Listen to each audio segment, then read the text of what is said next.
Chief justice اسلام آباد high court عامر فاروق کے بعد سائفر مقدمے کی سماعت کرنے والے جج ابو الحسنات ذوالقرنین کا کنڈکٹ بھی انتہائی جانبدارانہ، متعصبانہ اور عدل و انصاف کے صریحاً خلاف ہے۔ کھل کر پی ٹی آئی نے اب اپنے کنسرنز ریز کر دیے ہیں۔ عمران خان کے مقدمات جن ججز کو سونپے گئے انہوں نے مجموعی طور پر قانون اور انصاف کو پس پشت ڈالتے ہوئے بدترین سیاسی انتقام میں غیر آئینی اور غیر جمہوری ریاستی عناصر کی سہولت کاری کی، پیشہ ورانہ دیانت اور شخصی اقدار اور اخلاق سے محروم کمپرومائز ججز۔ یہ پھر سے ٹائٹل ذرا سنیے گا، پیشہ ورانہ دیانت اور شخصی اقدار اور اخلاق سے محروم کمپرومائز ججز کی سہولت کاری سے عدالتوں کو کینگرو کورٹس میں بدلنے کی روش نہایت تباہ کن ہے۔ چیئرمین عمران خان بطور موکل اور تحریک انصاف ملک کی سب سے بڑی سیاسی جماعت کے طور پر چیف جسٹس اسلام آباد ہائی کورٹ عامر فاروق پر دو ٹوک انداز میں عدم اعتماد کا اظہار کر چکے ہیں۔ اہم قانونی نکات پر فیصلے محفوظ کر کے عدل و انصاف کو موت کے گھاٹ اتارنا اور چیئرمین عمران خان کو انصاف سے محروم کرنا جسٹس عامر فاروق کی روایت بن چکا ہے۔ جسٹس عامر فاروق کے خلاف ایک درخواست سپریم کورٹ آف پاکستان میں بھی زیر التوا ہے۔ چیف جسٹس آف پاکستان اپنی ماتحت عدالتوں میں کمپرومائزڈ ججوں کے ذریعے قانون سے جاری کھلواڑ کا فوری نوٹس لیں۔ Chief justice of Pakistan justice Aamir Farooq کے خلاف زیر التوا درخواست کی سماعت کریں اور چیئرمین عمران خان کا منصفانہ ٹرائل کا حق محفوظ بناتے ہوئے باضمیر ججز کو مقدمات کی سماعت سونپی جائے۔ اجلاس میں چیف جسٹس آف پاکستان سے ملک میں آئین کی معطلی، اسے انحراف اور 90 روز کی آئینی مدت میں انتخابات کے انعقاد سے فرار کے فوری نوٹس کی بھی استدعا کی گئی۔ ملک دستور سے محروم ہے جبکہ عدالت عظمیٰ نہایت ثانوی نوعیت کے معاملات پر قیمتی وسائل اور وقت ضائع کر رہی ہے۔ ریاست کی بقا اور ترقی کا کلیتاً انحصار دستور کی فیصلہ کن حیثیت اور آئین اور قانون کی بالادستی پر ہے۔ اینڈ پر لکھا کہ چیف جسٹس قدرے کم اہم اور ثانوی حیثیت کے معاملات پر توانائیاں کھپانے کی بجائے آئین کی بحالی کے فریضے پر فی الفور توجہ دیں۔ اپنی آئینی حدود سے تجاوز کے ذریعے ملک میں لا قانونیت اور آئینی بے راہ روی کے فروغ میں کارفرما عناصر کو دستور کا پابند بنایا جائے اور چیف جسٹس آئین کی منشا کے مطابق جمہور کو 90 روز میں ووٹ کا آئینی اور جمہوری حق دلوائیں۔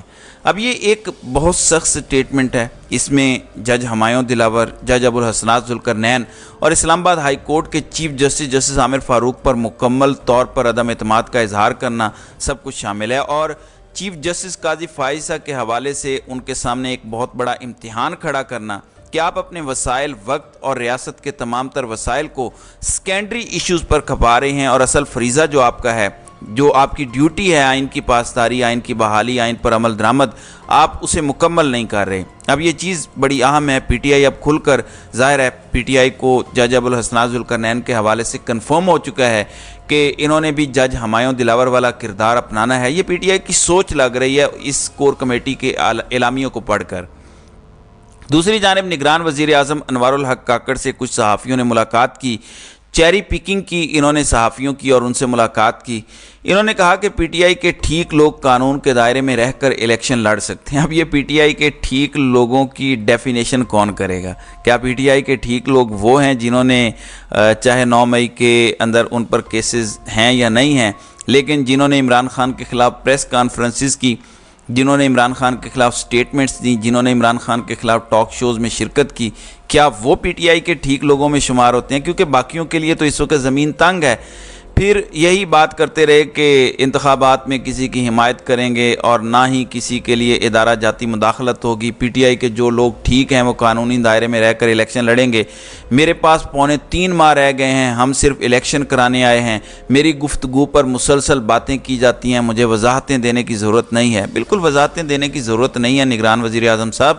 وضاحتیں وہ دیتا ہے جسے عوام منتخب کرتی ہے، وہ اپنی کلیریفیکیشن دیتا ہے، تو آپ اپنی وضاحت نہ بھی دیں، آپ اپنا کام کریں اور جائیں۔ دوسری جانب نور الحق قادری، یہ پاکستان تحریک انصاف کے منسٹر بھی رہ چکے ہیں اور مذہبی حلقوں میں بہت زیادہ اہمیت کی حامل شخصیت ہیں، بہت ان کی عزت ہے۔ انہوں نے بھی ایک سٹیٹمنٹ دی ہے اور یہ بھی حلفاً سٹیٹمنٹ ہے۔ آپ ذرا یہ سٹیٹمنٹ سنیں۔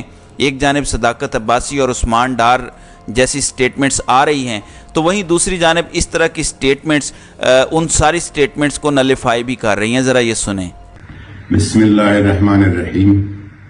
میں نور الحق قادری سابق وفاقی وزیر، آپ کا خادم، آپ کا دعا گو، آپ سے مخاطب ہوں. میں حلفیہ اقرار کرتا ہوں کہ عمران خان کے ساتھ حکومت کے خاتمے کے بعد میری بہت ساری میٹنگز ہوئی، پشاور میں، اسلام آباد میں اور لاہور میں.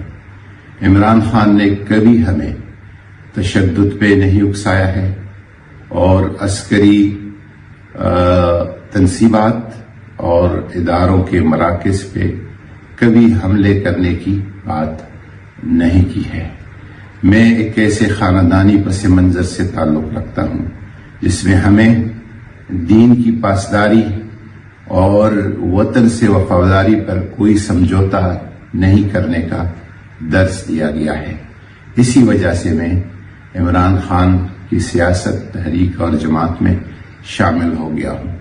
عمران خان کی طرز سیاست سے، عمران خان کی شخصیت اور ذات کے ساتھ تو اختلاف کوئی بھی کر سکتا ہے، لیکن پاکستان سے محبت اور دین کے ساتھ عمران خان کی پاسداری پر کوئی انگلی نہیں اٹھا سکتا.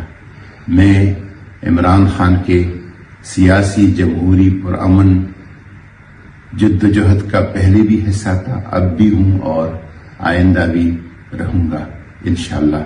پاکستان. جی ناظرین اکرام، آپ نے یہ سٹیٹمنٹ سنی قادری صاحب کی، اور یہ ویل ریسپیکٹڈ فگر ہیں. ان کی سٹیٹمنٹ بھی بڑی اہم ہے کیونکہ یہ بھی اسی طرح سے عوام کے سامنے رکھنا ضروری ہے جس طرح سے عثمان ڈار، صداقت عباسی اور اس طرز کے لوگوں کی سٹیٹمنٹ سامنے لائی جا رہی ہیں. اور ان سٹیٹمنٹس نے وہ سٹیٹمنٹ جو طاقتوروں کی جانب سے، طاقتور حلقوں کی جانب سے ان دوسرے لوگوں سے دلوائی جا رہی تھیں، ان کو مکمل طور پر فلاپ کر دیا ہے. تو ناظرین اکرام، آپ کی اس ویڈیو کے حوالے سے کیا رائے ہے؟ آپ اپنی رائے کا اظہار کامنٹ سیکشن میں ضرور کیجیے گا.